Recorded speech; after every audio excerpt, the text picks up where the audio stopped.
오늘 제가 먼저 이렇게 발제를 좀 하고 그 다음에 여러분의 질문을 받도록 하겠어요. 오늘 강의의 주제가 믿는 이의 권세예요. 근데 믿는 이의 권세는 제가 만든 말이 아니고 신학적인 용어예요. 그래서 그 authority of believers라고 하는 건데, 그래서 여러분들이 믿는 이의 권세가 있다, 이걸 알았으면 좋겠고요. 어떤 책으로 번역이 되기는 믿는 자라고 했는데 믿는 이가 바른 번역이에요. 왜냐하면 믿는 이라는 말이 토박이 말이잖아요. 근데 자라는 말은 한자어거든요. 그래서 토박이 말에는 토박이 말로 끝나는 게 맞으니까 믿는 이의 권세라고 그래야 된다. 근데 어떤 이들은 자꾸 믿는 자의 권세라고 그래요. 그래서 믿는 이의 권세가 바른 용어다. 그걸 알았으면 좋겠고요. 그 믿는 이의 권세라는 건 이거예요. 주님이 우리들에게 권세를 주셨다. 그런데 그 권세가 성경에 나타나 있어요. 그래서 그 믿는 이의 권세인데, 이 믿는 이의 권세에 대해서는 여러 가지 입장이 있는데, 하나는 성령님이 오시면서 끝났다는 사람들이 있어요. 성령님이 오셨기 때문에 뭐가 더 필요하냐? 그래서 이제 끝났다는 사람도 있고, 아니다, 그 성령님은 성령님이시고 믿는 이의 권세라는 게 있다, 이렇게 믿는 입장이 있어요. 그래서 믿는 이의 권세고요. 근데 믿는 이의 권세가 이제 가장 흔하게 대표적으로 나타나는 게 뭐냐면, 그 사람이 구원받은 사람이면 귀신이 들린 사람한테 가보면 알아요. 그러니까 무슨 말이냐면, 그 사람이 믿는 예수님을 진짜로 믿음으로 고백하고 구원을 받은 사람이면 귀신이 나가게 돼 있어. 당연히 나가게 돼 있다고. 그러니까 나는 아직 한 번도 예수님을 믿고 구원 받았는데 귀신이 안 나간 경우를 내가 못 봤어. 그러니까 그 사람이 구원받았다는데 기도를 했는데 귀신이 안 나갔다? Something wrong. 뭔가 잘못된 거야. 그 사람 구원을 안 받았을 수도 있어요. 내가 봤을 때. 난 그게 불가능하다고 생각하니까, 안 나가는 게. 그러니까 하여튼 믿는 이의 권세가 가장 대표적으로 나타나는 건 이제 그런 건데, 그래서 이게 무슨 말이냐면, 그 귀신이 알아. 그 사람이 구원받은 사람인지 아닌지. 사도행전에도 나와요. 안 믿는 놈들이 사도 바울을 흉내내면서 귀신을 쫓아내니까 귀신이 달려들었어. 우리가 예수도 아는데 너는 뭐냐? 너는 안 믿는 놈 아니냐? 하고 달라들었다니까. 그러니까 여러분들이 이제 그게 믿는 이의 권세고, 근데 이제 믿는 이의 권세 중에서 가장 심각한 게 뭐냐면 이런 거예요. 예수님을 믿고 있으면 그 생활 속에서 일어나는 문제를 이겨내고 있어야 돼. 근데 이제 믿는 이의 권세가 없으면 이겨내지를 못하는 거야. 그런데 이제 조금 전에 했던 말을 잘 들으셔야 돼요. 믿는 이의 권세가 있으면 귀신은 당연히 나가는 거지만, 믿는 이의 권세가 이제 약한 사람들의 경우 구원받았음에도 불구하고 문제에 시달려요. 그래서 어떤 사람이 인생이 굉장히 시달리면서 살아. 그러니까 구원은 받았는지 모르지만 믿는 이의 권세는 없는 거야. 그러니까 이게 믿는 이의 권세는 없는 거고요. 그 다음에 어떤 분이 목회를 하는데 목회가 자꾸 꼬이고 뭐가 안 돼. 믿는 이의 권세가 있다고 말할 수 없어. 이걸 잘 들어야 돼. 구원받았다는 걸 부정하는 게 아니야. 구원받았어. 근데 믿는 이의 권세는 없어. 그러니까 교회가 잘 안 되는 거야. 오랫동안. 한동안도 아니고 아주 오랫동안 지속적으로 따르는 믿는 이의 권세가 없는 거라고. 그런데 왜 없냐? 본인이 알아야지.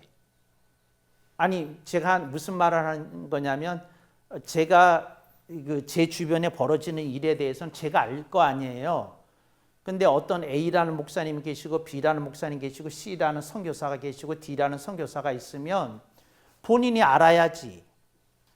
저는요, 제가 왜 이렇게 문제에 시달리는지 모르겠어요. 아니 본인 인생인데 본인이 모르면 누가 하냐고. 제 말은 그런 뜻이야. 그러니까 그걸 알아야 된다 이제 그런 얘기고, 믿는 이의 권세는 이제 그 사람이 스스로 알아야 되는 거예요. 그러면 본인이 문제가 많아. 그럼 믿는 이의 권세가 없거나 약하거나 그런 거지요. 그래서 그거에 대해서 좀 생각을 해봐야 되는 거다. 그래서 그리고 믿는 이의 권세에 대해서 입장을 정리해야 돼. 저는요, 그 성령님 오심으로써 은사가 다 끝났다고 생각하기 때문에 믿는 이의 권세가 없다고 생각해요. 오케이, 뭐 그렇게 믿으실 수 있어요. 그렇게 믿는 보수교파도 있으니까. 그렇지만 저는 믿는 이의 권세가 오늘도 역사한다고 생각하는데요. 그러면 이제 이겨내야지. 믿는 이의 권세를 빨리 어떻게 받는지 어떻게 하는지 해서 그 얘기를 하는 거고, 그래서 이제 믿는 이의 권세가 있어야 되는 거다. 이제 그 얘기를 하는 거고요. 그래서 믿는 이의 권세가 없다. 그러면 왜 없냐? 본인이 알아야지. 그걸 다른 사람이 어떻게 대답해 주냐? 나 반복적으로 이제 그 얘기를 하는 거예요. 그래서 그러는 거고, 그러니 누가 나한테 묻기를 그 사람이 지식을 배우면 지식이 나잖아요. 그렇죠. 믿는 이의 권세라고 하는 것도 커가 나요? 커가요? 커가. 지식하고 똑같아. 그러니까 지식이 많이 배우면 늘어나는 것처럼 믿는 이의 권세도 커가는 측면이 있어요. 그러면 어떤 사람이 책도 안 읽고 공부도 안 하고 뭐도 안 배우고 그랬어. 그러면 지식이 10년 전이나 지금이나 거의 비슷할 수 있잖아요. 경험은 들었지만 지식은 그럴 수 있잖아요. 그와 마찬가지로 믿는 이의 권세도 10년 전이나 지금이나 그 성장하지 않고 정체된 상태로 그렇게 계속 오랫동안 있을 수 있다. 이제 그 얘기를 하는 거고, 본인이 이제 원인을 알아서 해야 되는 거다. 이제 그러는 거고, 이런 데 관심 있는 사람은 성경을 읽어야 돼. 성경을 읽어서 예수님이 말씀하신 그 권세가 왜 나한테는 안 나타나는 거지? 하고 생각을 해봐야 돼요. 그래서 뽕나무더러 바다에 던지우라 하여도 그렇게 될 거라는 그 겨자씨만한 믿음이라는 게 뭔지, 그게 왜 나한테는 안 되는 건지, 그리고 뽕나무가 뭔지 바다가 뭔지 성경 읽어봐야 돼. 주석을 읽어보고. 그래서 여러분이 답을 찾아야 돼, 스스로. 그러니까 제가 하는 말은 그 성경을 읽어야 되고, 그 성경을 잘 읽었는데 모르겠으면 주석을 찾아서 읽어야 되고, 주석을 읽었는데도 무슨 말인지 모르겠으면 이제 기도를 하든지 그 아는 사람한테 물어보든지, 그래서 여러분들이 그 성경 말씀에 대한 입장이 정리가 돼야 된다. 이제 그 얘기를 하는 거예요. 그러니까 여러분들이 그걸 잘 이제 대면해야 되는 거다. 그래서 자기 자신이 보고 그래야 되는 거다. 이제 그 얘기를 하는 거고, 그 다음에 그 자신에게 여러 가지 문제가 생기는 사람은 왜 문제가 생기는지 그 이유를 본인은 알고 있어야 되고, 그리고 그것에 대해서 주님이 뭐라고 말씀하시는지를 알아야 되는 거예요. 그런데 은사 중에, 이건 믿는 이의 권세하고 조금 다른 건데, 그 은사 중에 이런 게 있어요. 말씀에 지혜 은사가 있거든요. 근데 말씀의 지혜 은사라는 게 무슨 말이냐면, 나한테 아픔이 있고 문제가 있고 질병이 있는데 이게 왜 이렇게 됐는지 알겠다 하는 게 말씀의 지혜야. 그게 말씀의 지혜라고. 그러니까 인생에 무슨 일이 일어나는데 왜 일어났고 왜 그런지를 모르겠으면 뭐가 없는 거예요? 말씀의 지혜가 없는 거라고. 근데 여러분들은 말씀의 지혜를 여러분이 스스로 정해버렸어. 그 뜻을. 그래서 뭐냐면 설교를 잘하는 것이 말씀의 지혜인 줄 알아? 아니야. 아니라니까. 그 말씀의 지혜라는 건 어떤 문제에 대해서 성경 말씀을 통해서 해석이 가능한 게 말씀의 지혜야. 그러니까 내가 문제가 있으면 어디서 답을 찾을 수 있어야 돼요? 성경에서. 그게 말씀의 지혜야. 그러니까 내 상황, 이 상황은 성경에 어디서 말씀하신 그거구나. 이게 이렇게 매칭이 돼야 돼. 이게 말씀의 지혜예요. 이해됐어요? 말씀의 지혜. 그런데 그게 안 되면 어떻게 되는 거예요? 안 되는 거지. 그러니까 여러분들이 말씀의 지혜가 없으면 평생 고생해. 평생.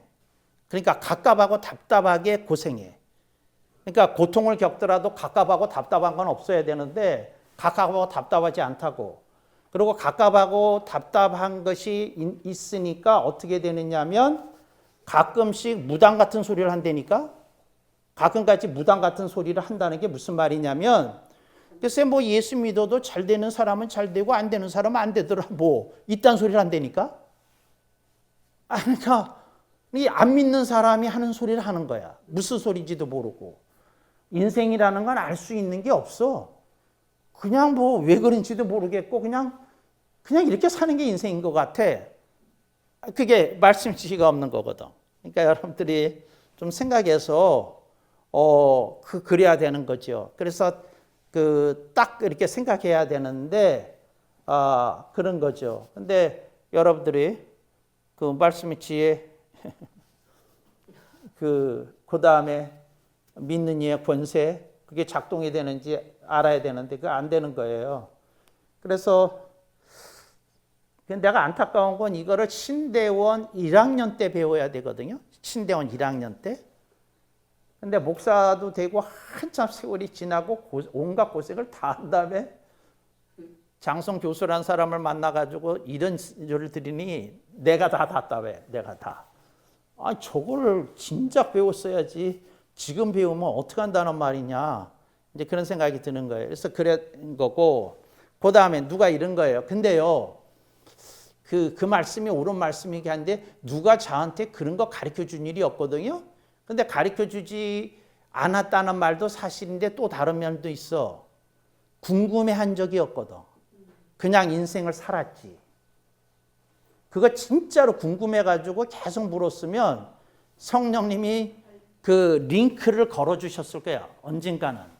무슨 책을 만나게 해주시든지 어떤 사람을 만나게 해주시든지 기도 가운데 무슨 영감이 떠오르게 하시든지 성경을 읽다가 깨달음을 주시든지 했을 거예요. 근데 꼭 궁금해하지도 않고 묻지도 않고 그러니까 그게 해결되지 않은 상태로 오래 가는 거다. 그래서 성경은 그걸 고생이라고 불러요. 뭐라고요? 고생. 고생이라는 건 뭐냐면 하나님의 뜻을 모른 상태로 고통을 겪는 걸 고생이라고 그래요. 뭐라고요? 뜻을 모른 채로 고통을 겪는 거를. 하나님 뜻을 알아야 될 거 아니야. 하나님 뜻을. 고통은 예수님도 겪었어. 근데 하나님의 뜻을 알았거든. 그러니까 고생이라 안 그래. 고난이라고 그러지. 근데 하여튼 뜻을 알아야 되는데. 그러니까 전 모르겠어요. 왜 이런 일이 자꾸 일어나는지. 그걸 어떻게 모르면 되겠어요? 모르면 되는지 하여튼 그런 게 있는데 그래요.